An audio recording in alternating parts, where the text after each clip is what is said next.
Je rentrais à l'internat, moi, à 10 ans et demi. Bon, on est entouré de religieux, on ne vit que là, on sort très peu. On sort pour les grandes vacances, c'est tout. Donc on habite là, et quand on passe 7 ans là, il est évident qu'on fait ses classes de petits séminaires. Et je vous dis, sur ma promotion, moi, quand je suis parti de l'internat, oh oui, il doit y avoir, sur ma promotion, il y a 7 prêtres. Au départ, quand même, je m'intéressais beaucoup, déjà, si vous voulez dire, à l'art dramatique, mais je le dois quand même à un religieux qui m'aimait bien et qui trouvait que j'interprétais bien tous les morceaux choisis qu'on avait à ce moment-là au programme. Donc c'était moi qui étais chargé d'interpréter tous les classiques qu'on étudiait. Et nous avions le bonheur d'avoir dans cette institution, nous avions un théâtre de 300 places, un vrai théâtre, avec des vrais décors. Ce qui fait qu'on montait carrément des spectacles. Il y avait 1500 élèves quand même. Donc on montait carrément des spectacles et quelquefois vous venir des gens de l'extérieur. Et donc j'ai pris le goût du théâtre là, je l'avais déjà, mais ne pensant pas forcément en faire ma profession, puisque à ce moment-là c'est la prêtrise qui m'intéressait. Mon père, évidemment, me voyait déjà ingénieur, il pensait à lui que j'allais entrer dans l'administration, et il était très inquiet en disant je vais avoir un saltimbanque. Il disait à ma mère bon bah on aura un clochard, on disait clochard à l'époque, on aura un clochard à charge, c'est tout, c'est pas grave. Et il m'a jamais contrarié. Et puis quand j'ai décidé subitement, je vais vous dire, c'est à la fin de mes études, où je vais pour faire plaisir à papa, donc quand je me suis retrouvé au quartier latin dans une école centrale d'électricité, moi qui étais nul en maths, c'était intéressant. J'ai tenu 6 mois quand même. Ça a été le maximum. Là, je déclarais forfait, je ne suivais pas du tout, et je disais à mon père, je n'y arriverai pas.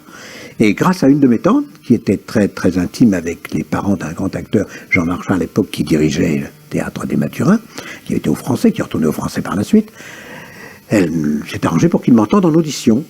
Et moi, je suis arrivé avec tous mes classiques un matin chez lui. Il m'a écouté.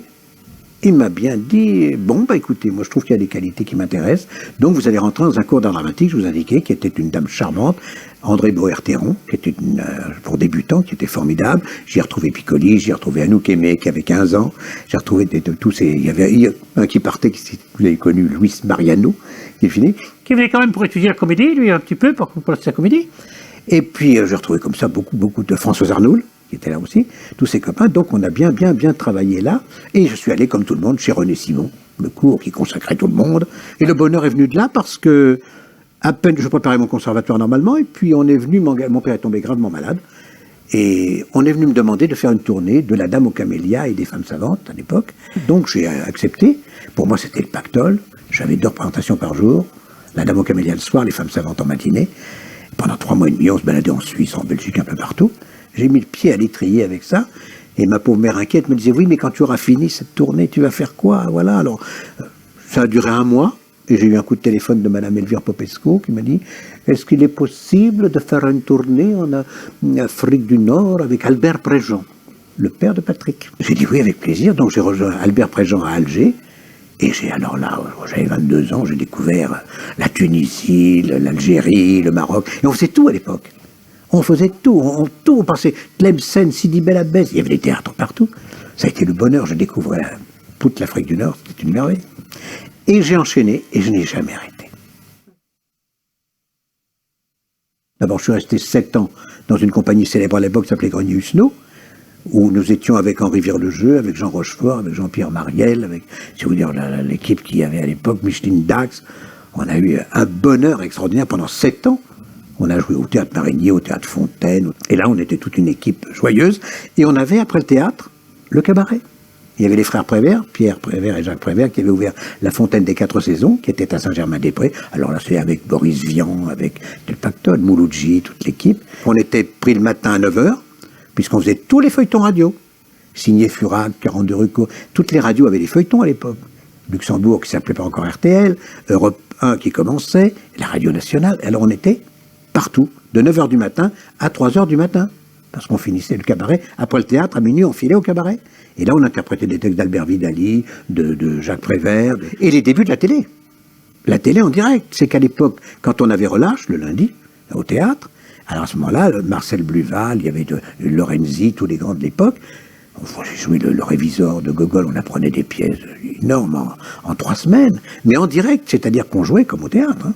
On apprenait une pièce, on la jouait un soir, mais quand il y avait un incident, c'était la cata. Hein. on passait la malheureuse speakerine qui s'y attendait pas, qui était dans sa petite cabine. Nous excusons de cette interruption momentanée. Nous espérons que l'incident ne sera pas trop grave. Et elle guettait son discours. Ouais, je crois que nous allons pouvoir reprendre. Évidemment, il y avait un incident technique, c'était l'arrêt. Un acteur qui avait un trou, c'était la catastrophe.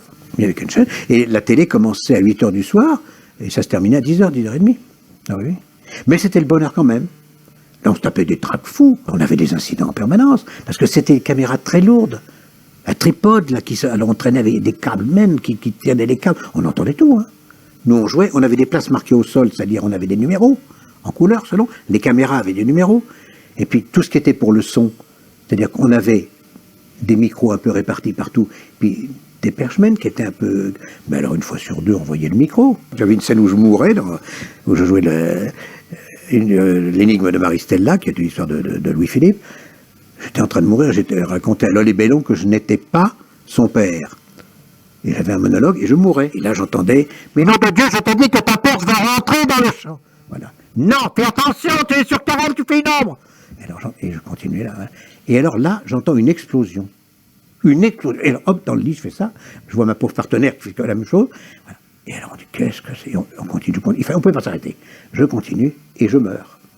Elle se lève, et là j'entends un vacarme. C'était un miroir de 2 mètres qui était tombé dans le décor derrière elle, et en partant, elle avait une robe à traîne, elle a emmené tous les débris. Je me demande ce que j'ai entendu au bout. C'est vous dire, c'était tout le temps comme ça. On vient vous chercher au théâtre pour faire du cinéma, pour faire de la télé, pour faire de la radio, et puis un jour il y a un monsieur qui vous dit, est-ce que le doublage vous intéresserait? Et je me souviens, le premier doublage, on est venu me chercher pour doubler un garçon que vous devez voir dans les ciné-clubs, Peter Lorre. Bon, Peter Lorre, je l'ai doublé en Ninochka, le premier avec Greta Garbo, et c'est le premier doublage que j'ai fait, et à l'époque, c'était le premier doublage, il n'y avait pas encore ce qu'on appelle la bande rythmo, il n'y avait pas le texte. On lisait le texte comme une lanterne magique. Il mettait des plaques avec le texte, et on avait quelques répliques de projetées comme ça, alors il fallait les apprendre à toute allure, regarder là-bas en vitesse, et puis essayer de les placer sur la bouche du personnage. Il faut être au départ comédien, c'est sûr. Mais on fait le métier inverse. C'est-à-dire que vos qualités, ce que vous savez faire, il faut l'oublier. Là, vous regardez le personnage, des gens comme Chaplin, du doublé, les Ronald Pickup, des choses comme ça, vous regardez ce qu'il fait, et il faut oublier et faire ce qu'il a fait lui.